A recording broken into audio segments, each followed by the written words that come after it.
दीस शनिवार नोव्हेंबराची 23 तारीख 2024. पहिले वाचप उगडापण पुस्तकांतले वाचप अध्याय 11 वळ 4 तावन 12 पर्यंत. ते दोग साक्षी म्हळ्यार पृथ्वेच्या धन्यासमोर आसात ते 2 जैतुनाचे रूख आनी 2 दिवटोण्यो. कोणीय तांकां बाधक करीत जाल्यार तांच्या तोंडांतल्यान उजो भायर सरतलो आनी तांच्या दुस्मनाक भस्म करतलो. आनी तांकां बाधक करूंक प्रयत्न करता तो हर एकलो हे परी मरतलो. प्रवाद करच्या काळार पावस पडनाशें मळब धामची तांकां पदवी आसा.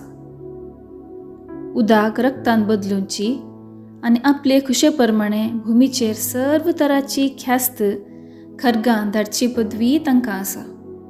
पूण तांणी आपलो संदेश परगट करन जातस पाताळांतावन वयर सरची मनजात तांचेर झूज मांडटली, तांचेर जिखतली आनी तांकां जिवेशी मारतली.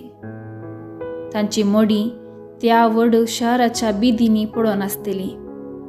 हें शहर संकेत भाशेन सोदोम वा इजिप्त ह्याच शहरांत तांच्या सोम्याकी खुर्सार मारलो. सर्व जनांगासो, कुळयांसो आनी देसां भासांचो लोक 3.5 दीस पर्यंत तांची मडी पळयतालो, तरी ती पुरूंक तो आयकूंचो ना.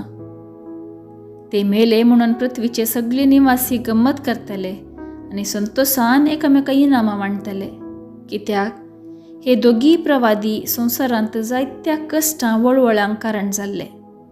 पूण 3.5 दिसां उपरांत देवातावन एक जीव दिवपी उस्वास येवन त्या मोड्यांनी भरलो आनी ते आपल्या पांयांचेर उबे जाले.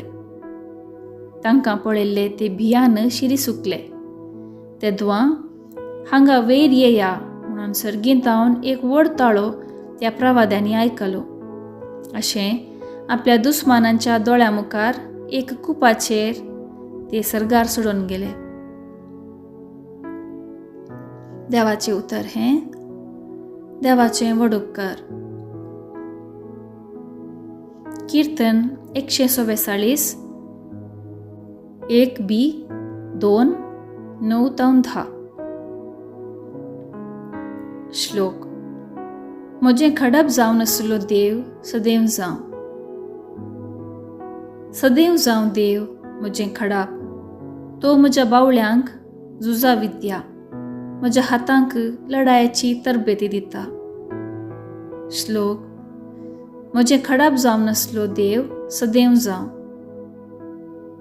तो म्हजो मोग, म्हजें कोटें, म्हजें भद्र स्थान, म्हजो रक्षक, म्हजें ढाल, म्हजो आसरो.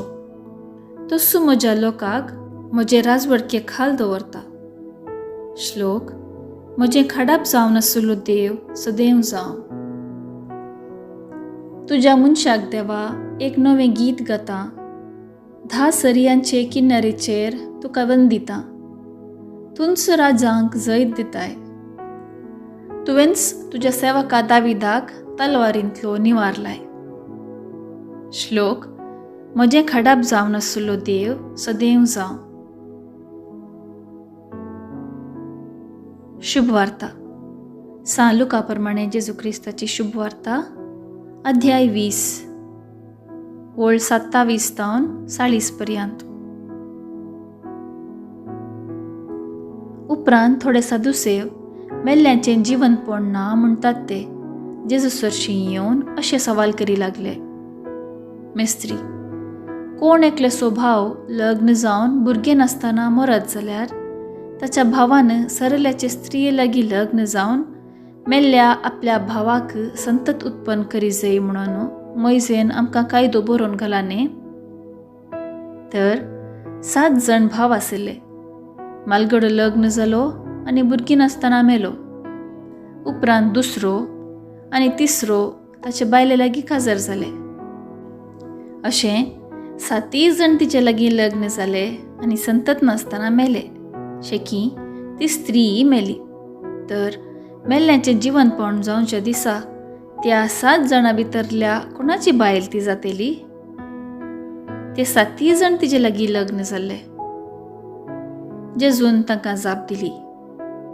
ह्या काळाचे दादले आनी स्त्रियो मात्र लग्न जातात, पूण मुखल्या काळाचे म्हणजे पुनर्जीवनपणाक योग्य जाल्ले दादले आनी स्त्रियो लग्न करून घेनात दिनात. देवदूता सारकी ती, कित्याक ती मरनात. ती देवाची भुरगीं, कित्याक ती पुनर्जीवनपणांत वांटेली जातात. मेल्ल्यांक बरो नाशिल्ले कडेन सर्वेस्पराक अब्राहमाचो देव, इजाकाचो देव, जाकोबाचो देव म्हणून तो आपयता. तो जिवांचो देव, मेल्ल्यांचो न्ही. ताका सकडी जिवंत आसात. हे आयकून शास्त्रा मदल्या थोड्यांनी ताका जाप दिवन म्हळें, मेस्त्री, तुवें सारकें सांगलें. ताच्या उपरांत ताका सवाल घालूंकू तांकां धैर्य पावलें ना. देवाचें उतर हें, वाखाणी तुका क्रिस्ता. नियाळ. जेजू आयचे सुवार्तेंत लग्न जिणये मुखांत जिवंतपणाच्या जिणये विशयान शिकयता. लग्न जिणयेन जसो दादलो आनी स्त्री एक जातात, तशें मरणा उपरांत आमी सर्व देवा थंय एक जाता. लग्न जिवीत ह्या संवसाराक मात्र सीमीत जाल्लें. देखून ह्या संवसारी दादल्या आनी स्त्रियेन तांचें लग्न जिवीत मोगान आनी विश्वासान, मानान आनी गौरवान एकवटीत जावन जियेल्यार पुनर्जीवनपणांत वांटेली जातली. ती देवदूता परी बदलतली. लग्न जिवीत ह्या संवसाराक मात्र सीमीत जाल्ले वरवीं ह्या संवसाराक तें लग्न जिवीत मोरा पर्यंत सुखांत तशें दुखांत, पिडेंत तशें भलायकेंत, मोगान, एकवटान आनी विश्वासपणान जियोवन सर्गार सोम्या थंय एक जावचो शेवट हर एका काजरी जोडाचो जायचे. आयचे सुवार्तेंत आमकां मेळचो आनी एक संदेश जावन आसा की आमचो देव जिव्यांचो, मेल्ल्यांचो न्ही. जिव्यांचो देव म्हणजे ताचे थंय आमी संबंद जोडयेत. ताचे थंय आमी संबंद जोडल्यार ताच्या संबंदा मारिफात ह्या संवसारी आमी एकामेका थंय जोडलो संबंद शाश्वत बाळतलो.